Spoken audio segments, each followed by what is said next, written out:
මාස්පොත රත්කරව්ව පුරාවිද්‍යාත්මක ස්ථානයකට තමයි මම මේ ඇවිල්ලා තියෙන්නේ. පැරණි පන්සලක්. මේ තියෙන්නේ එම ස්ථානයේ තියෙන පොකුණක්. ගොඩක් පැරණි. පුරාවිද්‍යාත්මක මතය නම් දළදා වහන්සේ කාලයක් මෙතන වැඩ හිටියා කියන එක. නමුත් බුදුරජාණන් වහන්සේගේ කාලෙත් මෙම ස්ථානයේ රහතන් වහන්සේලා වැඩ සිටියා කියලා තවත් කතාවක් තියෙනවා. මේ මම පෙන්වන ස්ථානය. ගමේ අය කියන්නේ මෙම ස්ථානයේ යට තියෙනවා කියලා සැතපෙන බුදුරුවක්. පන්සලේ පිටිපස්ස මිදුලා. එහෙම කිව්වට අපිට ඒක කැනලා බලන්න බෑ. හේතුවක් තියෙනවා.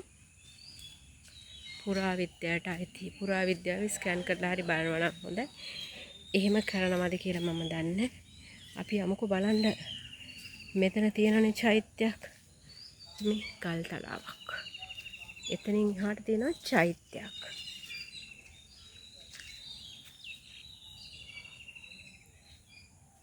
මෙන්න මේ චෛත්‍ය. ඒ චෛත්‍ය ළඟ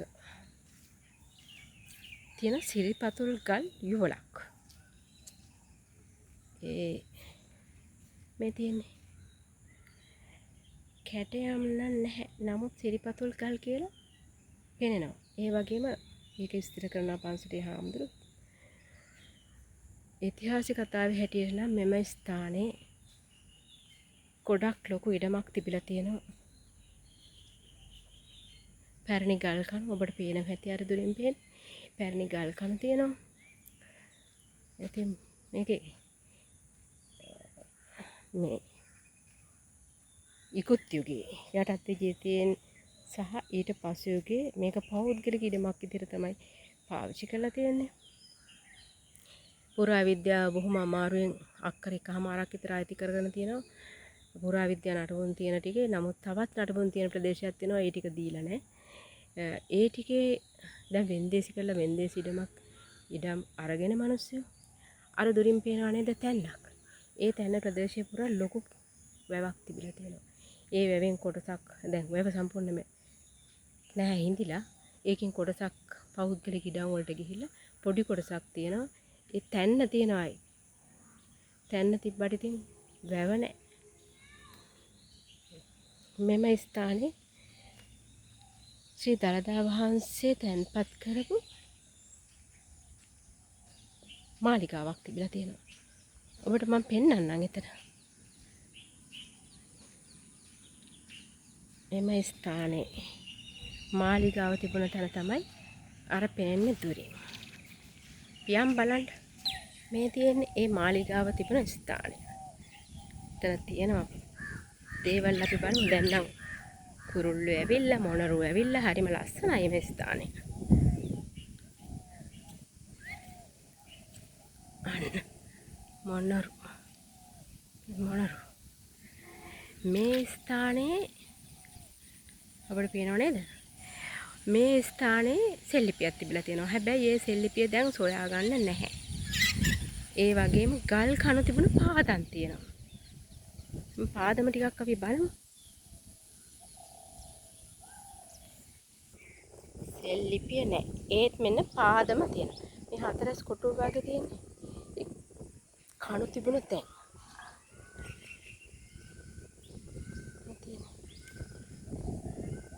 මේ තියෙන්නේ අර ගොඩල්. ඒ ගොඩල්ලේ තමයි තිබිලා තියෙන්නේ දළදා වහන්සේගේ මාලිගය. ඉතිහාස කතාවේ හැටියට මේක රජමාලිගාවක්. ඒ රජමාලිගාව ආසන්න තිබ්බ රජුන් වැඳුම් කරපු ශ්‍රී දළදා වහන්සේ. අපේ රටේ කියනවනේ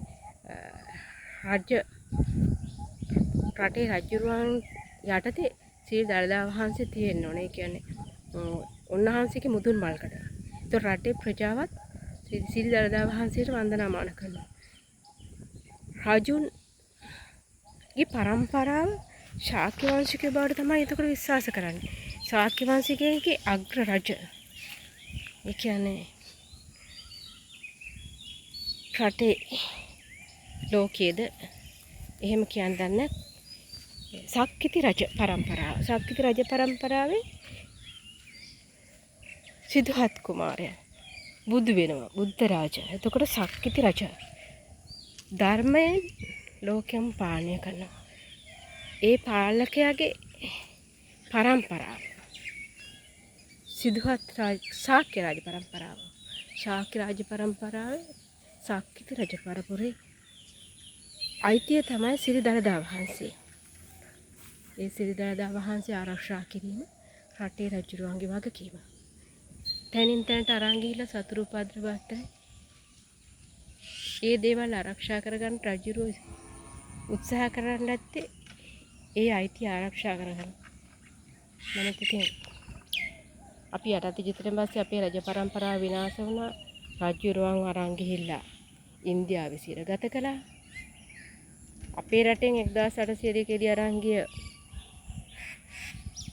බෝධීන් වහන්සේගේ අංකුරයක් හිටවලා එතන බුදුහාමුදුරුවන් සිදුහත් කුමාරයා බුදු වුණ ස්ථානය කියලා කතාවක් නිර්මාණය කළා.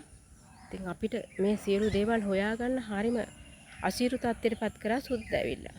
ඕල්කට් තුමා මෙහි ලංකාවේ නැගී සිටිනකොට බුදුදහම යටපත් වෙනවා කියලා ඉවරලා ශ්‍රී සංඝරාජ හාමුදුරුවෝ ඇතුළු කණ්ඩායම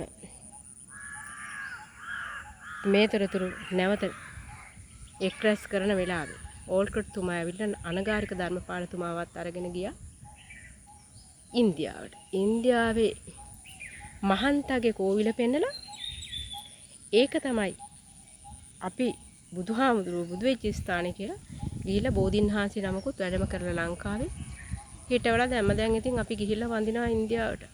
අපිට දැන් ශ්‍රී මහා බෝධීන් වහන්සේ කොහෙද කියලා හොයාගන්න තැනක් නැහැ. ඒකට කමක් නැහැ කියමුකෝ. අපි නිවන හොයාගන්න බෑ. නිවන හොයාගන්න නම් අපිට අපේකමක් තියෙන්න ඕනේ. අපේකම තමයි මේ හොයන්නේ. මේ හොයන අපේකමට අපි සීල සද්ධර්ම එකතු කරගන්න ඕනේ. මේ හැමදේම ඔයගොල්ලන්ට කියන්නේ මේ නිවන් දකින කාලය. කෙනෙකුට බුදු වෙන්න ශක්තිය ලබා දෙන භූමිය තමයි නිවනත් සැඟවිලා තියෙන්නේ කියන්නේ ස්වභාව ධර්මයේ ශක්තිය. ඉතින් අපි ස්වභාව ධර්මයේ ශක්තිය තියෙන ස්ථාන තමයි මේ හොයන්නේ. ඔබත් හොයන්න. ඉන්දියාවට යනවද? නේපාලයට යනවද? එහෙමත් නැත්නම් මේ භූමියේද බුද්ධ ශක්තිය තියෙන්නේ කියලා අපි හොයමු. හොයලා නිවන් මාර්ගයේ මේ යෝගයේ තමයි අවබෝධ කරගන්න පුළුවන්. සිරි සද්ධර්මය පැතිරෙන යුගයක්. නාමිකව නෙමෙයි බුදුහාමුදුරුවන්ගේ දේශනා. ඒ තුල තියෙනවා නිවනට මාර්ගය.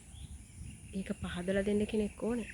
සමහර අරයින්ට තියෙනවා පෙර ඈත අතීතයේ බුදුරජාණන් වහන්සේගේ කාලයේ අත්දැකීම්. මෙරි ඉපතුනාට ඒ දේවල් සිහිපත් වෙනවා මේ වගේ තැනක් දැක්කහම. ඔබටත් එහෙම සිහිපත් වෙන අවස්ථාවක් ලැබි. මමත් ඔබත් මේ බුද්ධ රාජ්‍යයේ ගෞතම බුදු රාජ්‍යයෙන් නිවන් දකින්න උත්සාහ කරමු. මේතේ ආගමනක එක් සම්දිස්ථානයක්. පුරා විද්‍යාව හොයනා වගේම අපි ඇතුළාන්තයෙන් නිවන හොයමු. දකිමු, අත්දකිමු, විඳිමු, අතාරිමු. සිතුවිලි තියෙනවා, සිතුවිලට බැඳීම් නැහැ. විඳිනවා, විඳවන්නේ බැඳීම් නැහැ. තෙරුවන් සරණයි.